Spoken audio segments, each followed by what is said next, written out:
कबूल गढ़ई बना बनम करब नहीं बहतिया। अच्छा तो ये बात बा। हो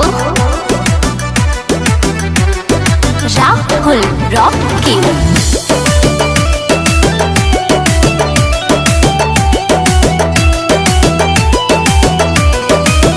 लड़का के जैसे मुहे बहा करेला कुछ मांगी तो बहाना बना देला।